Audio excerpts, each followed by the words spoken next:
Namaste and good morning, everyone. So, I think traffic and Bangalore go together. And of course, the recent TomTom index has also again put us on the top of the global list on the wrong side of the reasons. But of course, that's where we feel being in the problem is the right place to be actually giving solutions as well.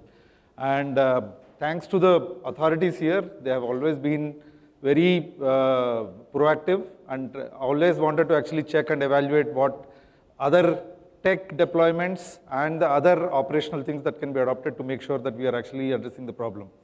So coming here today, I am going to trying to focus more on how we have actually been trying to humanize the most sought after technology today, that is artificial intelligence.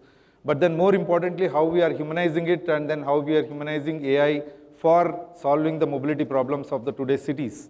And Bangalore being one of the major case studies for us. So one of the biggest problems that what we see in most of our cities is fragmentation, right? So we are fragmented by different modes, we are fragmented by different agencies, fragmented by different systems, fragmented by geographies. So many places it's all divided. And as India, we know we are unity in diversity. Again, the same problem actually persists in our mobility arena also, right? So what was important for us is to actually see how this fragmentation is leading to more problems than to find a solution. And I'm sure this is very analogous to all of us, that driving has become, or traveling has become very stressful for all of us, right? It's more uneconomical for the governments. They are investing more and more, developing more infrastructure, but then still the problem stays there. And biggest challenge that we see today is almost that we lose, in India, we lose almost about 180,000 people lives every year. And these are not some things that we all want to see. And we are wanting to see that cities make the economies bloom in the countries for them to actually move forward.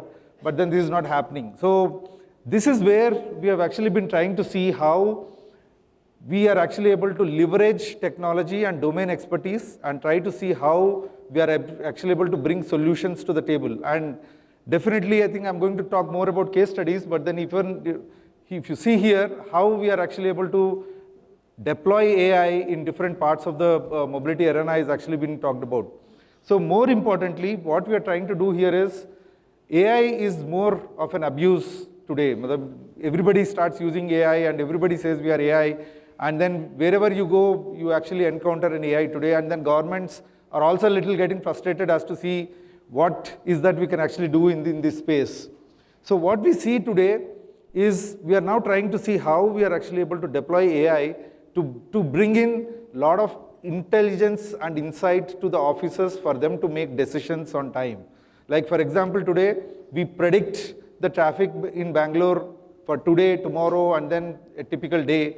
And then we are actually able to tell them how to deploy their resources to make sure that they minimize the stress and minimize the congestion in Bangalore. And I can tell you for sure, with 3,000 vehicles getting added every day, Bangalore could not have been the same as what we have seen about 2 years back, right? For us to sustain the status quo itself has become a major challenge for us, with so many vehicles getting added up and so many things happening around us. So I think that's one of the important things. The second biggest thing is how we are actually able to make sure the safety is actually getting addressed. So what we are trying to do is we are trying to predict through the vision computers. We are actually able to see how we are able to predict the near miss at each of the junctions and then various different corridors, and then trying to see how we can prevent them from happening. So that's one of the biggest things that we are trying to do. And then I'll share some case studies and results as we move on. The third important thing is the multimodal digital mobility, what Jan was also mentioning. What we try to do is, a lot of things happen in offline mode today. But what we realized when working close to the authorities was that they need what is happening now and as we move forward. Like for example, there is a sudden surge of traffic at some place that is happening. They need to know why that is actually happening and what they need to do to mitigate that situation, right?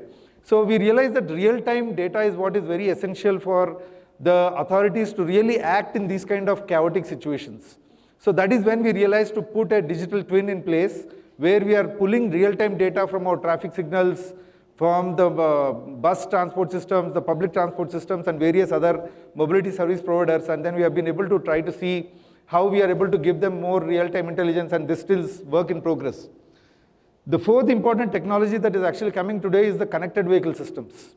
So what we see is we need vehicles to talk to each other, the infrastructure to talk to the vehicles, and then if they are able to give a vehicle driver an advance warning to them that there is a maintenance work that is going on, there is an accident ahead, or take a diversion which is actually coming up on his dashboard while he is driving, it's one of the important things that can actually relieve him from stress.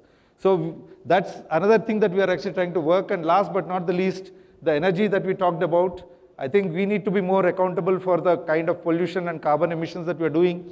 And we are also trying to see how we can get into that space to address, compute the amount of emissions that are happening through mobility, and then trying to see how we can nudge the behavior of the people to make sure that they adopt public transport more and more environmental friendly modes to make sure that we are actually out of that part. Now, these are few case studies which I already talked about, and more importantly, I realized that I had very short time for the entire presentation, and then one of my colleagues said, like, sir, I can generate the whole presentation in AI, and then believe me, this entire presentation took not less than 40 minutes, right? So I just wanted to see also showcase how the AI could be more productive in our day-to-day lives. While we are using it for internal, there is a lot of external things also coming in. Don't think that these are all only AI-generated images. These are real practical use case that we have already deployed. So we have a traffic signaling in Bangalore is getting upgraded. We have about 170 signals which are now working on adaptive mode and a real-time AI mode. So, and I think that's something that has actually really benefited us in ensuring the corridors are moving in smooth. There's a congestion monitoring that we are actually doing for Bangalore Traffic Police, and we have actually been able to prevent, all of you must all know what happened in September 2023 and the kind of incident that actually happened after the cricket 2020 thing. We are now been able to prevent that kind of 4 such events we have been able to prevent, and which you have not seen through, right? So that's something that at back end, so much of the tech is actually at play, the operations is at play, that we are actually trying to safeguard the city from going through that kind of chaotic situations.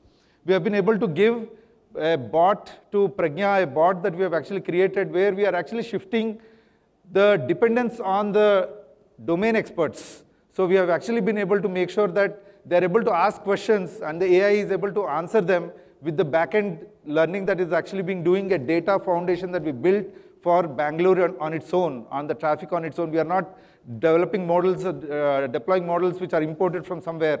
These are the models that we developed for Bangalore and for the city of Bangalore and for the traffic police themselves. And other important thing is we are also doing crowd modeling, and we know the kind of madness that goes around Kumbh and those kind of religious agglomerations that actually happen. So we have been able to provide those kind of intel to a lot of these temple authorities, and then trying to see to avoid those crowd-based catastrophes from happening. This is one such prediction model, the case study that I've been talking about. We are now trying to make the congestion more predictive, and we are about 86% prediction accuracy today, and then we are improving by the day that actually happens.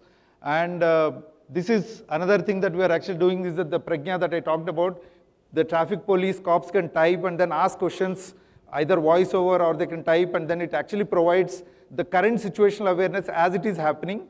And they are able to ask, what should I do to mitigate this situation? And then it's also able to correlate the other events that are happening in the neighborhood and tell what is the best possibilities that they can actually communicate to the users also.